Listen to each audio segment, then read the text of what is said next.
नमस्कार साथियों, संस्कृत ज्ञान शिक्षा में आप सभी का हार्दिक अभिनंदन है। प्यारे दोस्तों, प्यारे विद्यार्थियों, ये पाणिनि बैच की 94 नंबर की क्लास है। प्यारे साथियों, ग्रामर हमने लगभग कंप्लीट कर ली है 1 से लेकर के, और 93 तक जो मैंने ग्रामर पढ़ाई है बिल्कुल सरल विधि में मैंने परफेक्ट टॉपिक लिया है। चाहे वो आप सेकेंड ग्रेड का दे, मेन रीड का दे, C-टेट का दे, यानी संस्कृत से संबंधित कोई भी एग्जाम हो आपके, तो आप मेरी क्लासें देख सकते हैं और वहां से देख करके आप बहुत अच्छा स्कोर कर सकते हैं। इसको लेवल से ले लीजिए, वहां भी सारे कंप्लीट है। इसको लेवल का भी उसमें सारा है, क्योंकि ग्रामर तो सेम होती है, ग्रामर में कोई अंतर नहीं होता है। चलिए आज हम साहित्य का शुभारंभ करते हैं, और साहित्य में हम पहला लेते हैं छंद। छंद पढ़ेंगे। छंद का हम सामान्य परिचय करते हैं। देखना, छंद शब्द में छद धातु होती है, यानी छंद शब्द में कौन सी धातु होती है? छद धातु होती है, जिसका शाब्दिक अर्थ आवरण या ढकना होता है। यानी छंद शब्द में छद धातु होती है, जिसका क्या होता है कि जिस शाब्दिक अर्थ होता है आवरण या ढकना। देखिए, छंद या व्रत पद्य रचना में प्रयुक्त होते हैं। यानी जो छंद है, छंद या व्रत पद्य रचना में प्रयुक्त किए जाते हैं। यदि आपको संस्कृत में श्लोकों का ठीक प्रकार से उच्चारण करना है तो हमें छंद का ज्ञान होना जरूरी है कि कहाँ यति होगी, कहाँ विराम होगा, है ना, कहाँ रुक करके फिर आगे इस तरीके से। तो देखिए, छंद शब्द का सर्वप्रथम प्रयोग आचार्य पिंगल ने, यानी आचार्य पिंगल मुनि ने छंद शब्द का सर्वप्रथम प्रयोग किया था। तो कौन से उनकी एक रचना थी, छंद सूत्रम। क्या रचना थी? छंद सूत्रम। कभी कभी आ जाता है कि छंद सूत्रम किसकी रचना है, तो आपका जो आंसर होगा वो होगा पिंगल मुनि। इन्होंने छंद शब्द का क्या किया कि सर्वप्रथम प्रयोग किया, और छंद सूत्रम जो रचना है उसमें पहली बार छंद शब्द का प्रयोग किया गया था। पिंगल मुनि को, यानी आचार्य पिंगल मुनि को क्या कहा जाता है? छंद का जनक भी कहा जाता है, जहां से उत्पत्ति हुई है छंदों की। ठीक है, पिंगल मुनि को छंद का क्या कहा जाता है? जनक। यदि आप क्वेश्चन आ जाए कि छंद का जनक किसे कहा जाता है, तो आपका आंसर होना चाहिए आचार्य पिंगल मुनि। इनकी जो रचना है वो क्या होगी? छंद सूत्रम रचना होगी। जिन्हें सुनकर, देखिए, जिन्हें सुनकर मन प्रसन्न होता है, यानी जिन्हें सुनकर मन क्या होता है? प्रसन्न होता है, उसे हम छंद कहते हैं। छंद में जो श्लोक होते हैं उनको जब लय के साथ और गति के साथ बोला जाता है तो कितना क्या होता है। जैसे एक श्लोक है, ईसाम न विद्या न तपो न दानम ज्ञानम न शीलम न गुणो न धर्म ते मृत्य लोके भुवि भारभूता मनुष्य रूपे मर्गश्चरन्ति। तो इस तरीके से श्लोकों का उच्चारण वही कर सकता है जिनको छंदों का ज्ञान हो, क्योंकि कहाँ रुकना है, कहाँ यति है, कहाँ पूर्ण विराम है, कहाँ रुक करके आगे बढ़ना है, लय और गति का भी ध्यान रखना होता है। तो इसलिए छंदों का ज्ञान करना बहुत जरूरी है यदि आपको श्लोक अच्छी तरीके से पढ़ना है तो। अब आपको देखिए, एक तो मैं बोलूँ कि ऐसा न विद्या न तपो न दानम, तो इसमें मन प्रसन्न होने का कोई चांस ही नहीं है, कोई लय नहीं है। और एक मैंने गति से गाया, लय ताल से गाया, तो उससे मन क्या हो जाता है? प्रसन्न हो जाता है। सामने सुनने वाला होता है वो भी बिल्कुल, उसका जो मन है वो भी प्रसन्न हो जाता है। तो इसलिए छंदों को पढ़ना बहुत जरूरी है। देखिए, तो जिन्हें सुनकर मन प्रसन्न होता है उसे हम क्या कहते हैं? छंद कहते हैं। छंद वेद रूपी पुरुष के पैर होते हैं, यानी छंद को वेद रूपी यानी वेदांगों का क्या माना गया है? पुरुष माना गया है। पुरुष का पैर माना गया, यानी छंद को वेद रूपी पुरुष का क्या माना गया? पैर माना गया है। तो आपको ध्यान में रखना, छंद पादोह इस तरीके से होता है। तो छंद को वेद रूपी पुरुष का क्या माना गया? पैर माना गया। ये भी आपको ध्यान में रखना है, यहां से भी क्वेश्चन आ जाते हैं। छंद के मुख्यतः दो प्रकार होते हैं, यानी छंद दो प्रकार के होते हैं। एक तो मात्रिक छंद होता है जिनमें मात्राओं की गणना होती है, और एक होता है वर्णिक छंद जिनमें वर्णों की गणना होती है, यानी वर्णों के अनुसार। ठीक है, आगे देखिए, हो गया। तो देखिए मैंने आपको बताया था कि छंद के मुख्यतः दो प्रकार होते हैं, एक तो मात्रिक छंद होता है और एक वर्णिक छंद होता है। मात्रिक छंद है, देखिए पहला है मात्रिक छंद, जिन छंदों की पहचान मात्राओं के आधार पर होती है, यानी जिन छंदों की पहचान है वो मात्राओं के आधार पर होती है, वे क्या होते हैं? मात्रिक छंद होते हैं, यानी मात्रिक छंद कहलाते हैं। और जिन छंदों की पहचान वर्णों के आधार पर होती है वो क्या होते हैं? वर्णिक छंद कहलाते हैं। इस तरीके से आपको ध्यान में रखना है।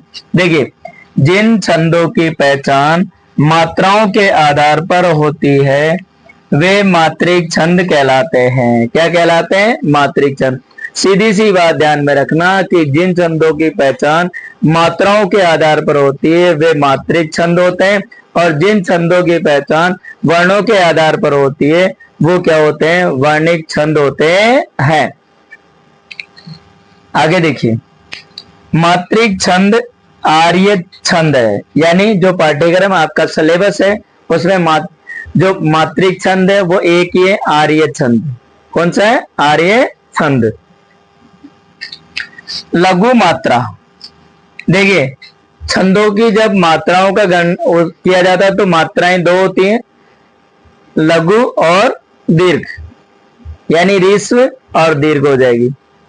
तो देखिए ये मात्रा ऋस्व स्वर अर्थात ए, ई, उ, री और ली मात्राओं से लगती है।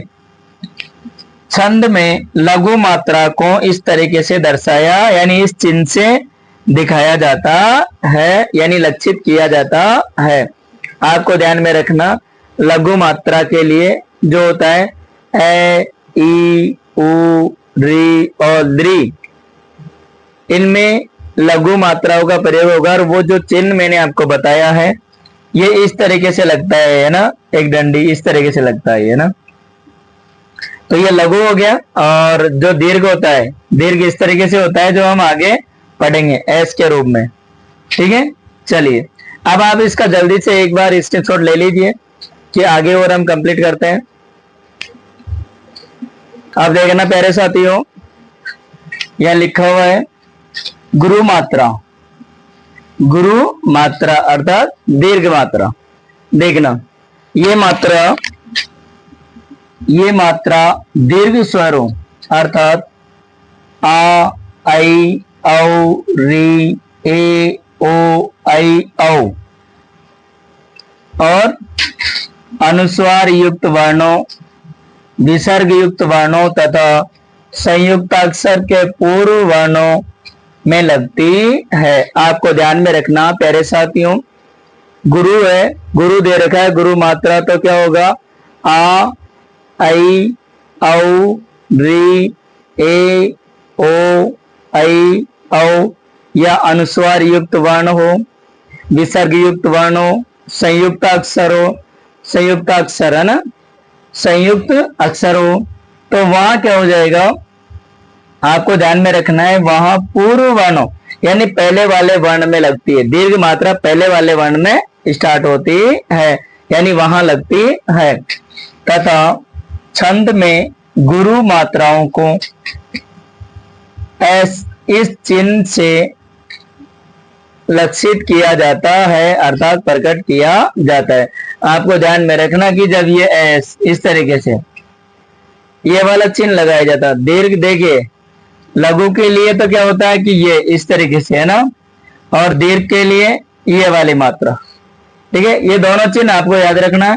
ये लघु के लघु के लिए प्रयोग किया जाता है और यह दीर्घ के लिए प्रयोग किया जाता है। चलिए अब आगे देखना, आगे दे रखा है वर्णिक छंद। वर्णिक छंद है जिन छंदों की पहचान वर्णों को देखकर की जाती है, यानी जिन छंदों की पहचान वर्णों को देखकर की जाती है वे क्या कहलाते हैं? वर्णिक छंद कहलाते हैं। अर्थात देखिए लिखा भी है कि जिन छंदों की पहचान वर्णों के आधार पर होती है वे वर्णिक छंद कहलाते हैं। मात्राओं में तो मात्राओं के आधार पर होती है और वर्णिक छंद में वर्णों के आधार पर होती है। आगे देखना, छंद में प्राय 3 बातें प्रमुख याद रखनी है, यानी 3 बातें आपको अच्छी तरीके से याद होनी चाहिए। एक तो पाद या चरण, जो श्लोक होता है ना, यति और गण, इन तीनों का आपको याद रखना चाहिए, चरण का, यति का और गति का। ठीक है, चरण हुआ, यति हुआ और गण, इन तीनों के आप अच्छी तरीके से याद रखें। याद रखा कि श्लोक के एक चतुर्थांश को चरण या पाद कहते हैं, यानी श्लोक के एक चतुर्थांश को क्या कहते हैं? चरण या पाद कहते हैं। एक श्लोक में 4 चरण होते हैं, यानी एक श्लोक में कितने चरण होते हैं? 4 चरण होते हैं। जो एक श्लोक होता है उनमें 4 चरण होते हैं। चरण के आधार पर छंद 3 प्रकार के होते हैं, यानी जो चरण के आधार पर होते हैं वो छंद कितने प्रकार के होते हैं? 3 प्रकार के होते हैं। एक तो होता है कि समवृत छंद, जिसके चारों छंदों में वर्ण या मात्राएं समान होती है। समवृत छंद उसे कहते हैं, यानी जिन श्लोकों के उसमें चारों पादों में वर्ण और मात्राएं समान होती है तो वे तो क्या होते हैं? समवृत छंद होते हैं। और अर्ध समवृत में क्या होता है कि जिसके 2 चरणों में वर्ण व मात्रा समान हो, यानी जिन छंदों के 2 चरणों में समान वर्ण या मात्रा समान हो तो वो होगा अर्ध समवृत। अर्ध समवृत का मतलब होता है कि 4 चरण होते हैं जिसमें से 2 में नहीं होती है और 2 में होती है। आगे दे रखा है विषमव्रत। इसमें क्या होता है कि जिसके चारों चरणों में वर्ण व मात्राएं असमान होती है वो होता है विषमव्रत छंद। अब आपको पहचान करना, समव्रत में तो क्या होता है कि जिन छंदों के चारों चरणों में समान वर्ण या मात्राएं हो तो वो तो क्या होगा? समव्रत होगा। और अर्ध समव्रत में क्या होगा कि जिन छंदों के 2 चरणों में, यानी 2 चरणों में वर्ण व मात्रा समान हो। और विषमव्रत में क्या होगा कि जिसके चारों चरणों में वर्ण या मात्रा असमान होती है वो होता है विषमव्रत। आगे दे रखा है प्यारे साथियों यति। यति क्या होती है?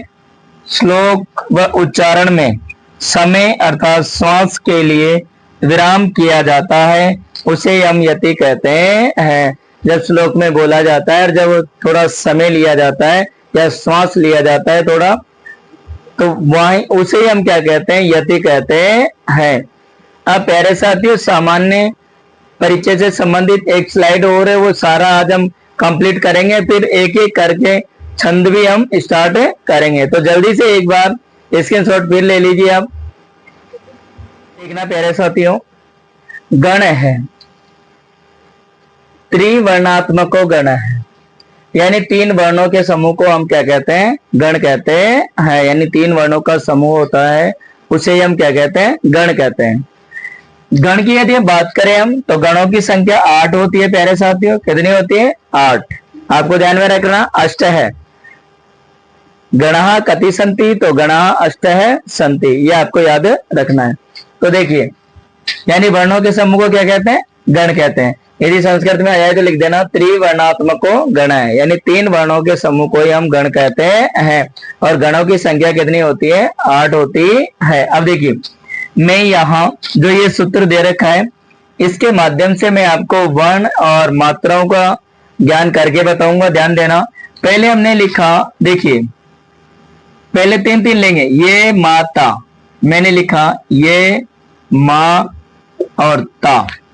तो यह गण में मात्राओं का यदि ज्ञान करें तो क्या होगा, देखना, ये और माँ दीर्घ और ता दीर्घ, ठीक है।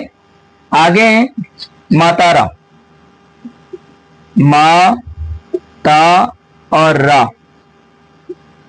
अब तीनों ही दीर्घ है, तो तीनों ही दीर्घ है तो इस तरीके से हम प्रयोग कर देंगे, ठीक है। आगे दे रखे हैं तगण, तो ताराज, ता रा और ज, तो क्या बनेगा, ता में दीर्घ, रा में दीर्घ और इसमें जय में लघु, ठीक है। आगे दे रखा है रगण, तो देखिए रा जय बा, रा जय और बा, तो क्या बनेगा, रा में दीर्घ है, जय लघु है और बा दीर्घ है। आगे दे रखा है जय, तो जय बान, जय बा और न, लघु दीर्घ और लघु, आई एस आई। आगे दे रखा है बगण, तो बानस, बा न और स, तो क्या बनेगा, देखिए दीर्घ लघु और लघु। आगे नगण, क्या होगा, नगण में देखिए न सल, तो इसमें होगा न स और ल, तीनों में लघु है तो तीनों में लघु हो जाएगा। अब आगे दे रखा है आपका सलगा, सलगा दे रखा है, तो देखिए स ल और गा, तो क्या बनेगा, दोनों, पहले स में लघु, ल में लघु और गा में दीर्घ बन गया। इस तरीके से आपको याद होना चाहिए और यही मात्राओं का ज्ञान होता है। इसी तरीके से गण व्यवस्था करनी है आपको। कभी कभी पूछ लिया जाता है कि यह गण में कौन सी मात्राएं होती है और फिर ये 3-4 ऑप्शन दे दिए जाते हैं, फिर हम शंका में पड़ जाते हैं। सबसे पहले इस सूत्र को याद रखो, ये माता राजबान सलगा, ये माता राजबान सलगा हो गया। तो फिर आपको देखो ये से रब कार्य करके देख लिया करो पीछे, ये से यगण, मैं से मगण, तैसे तगण, र से रगण, जैसे जगण, ब से बगण और न से नगण और स से क्या हो जाएगा, सगण। और ये ल से क्या होगा, लघु, और इससे क्या होगा, गुरु। इस तरीके से आपको याद रखना है, ठीक है। अब देखिए जैसे 3-3 ले लो, फिर इसमें ये माता, तो इसमें देखिए इसमें लघु, या दोनों में दीर्घ है। फिर मैं से स्टार्ट कर दो, मातारा, फिर तगण में ताराज, फिर बगण में क्या हो जाएगा, जगण में, सॉरी जगण में हो जाएगा फिर जबान, तगण में ताराज और रगण में राजबा, रगण में क्या हो जाएगा, राजबा हो जाएगा, और जगण में क्या हो जाएगा, जबान। उसके बाद बगण में बानस और नगण में क्या हो जाएगा, नसल, और बाकी फिर सगण में सलगाहा। इस तरीके से अब आप आराम से इस तरीके से 1-2 बार देखेंगे, कंप्लीट हो जाएगा। आज हमने प्यारे साथियों ये छंद का सामान्य परिचय कंप्लीट किया और छंदों को एक बिल्कुल सरल विधि में एक एक करके हम कंप्लीट करेंगे। तो प्यारे साथियों, यदि अभी तक भी यदि आप मेरे चैनल से जुड़े हुए नहीं है तो जल्दी से मेरे होम पेज पे जाइए और वहां जाकर के मेरे चैनल को लाइक, शेयर और सब्सक्राइब जरूर कीजिए। मिलते हैं प्यारे साथियों अगली क्लास में, अगले वीडियो में। तब तक के लिए जय तु भारतम, जय तु संस्कृतम।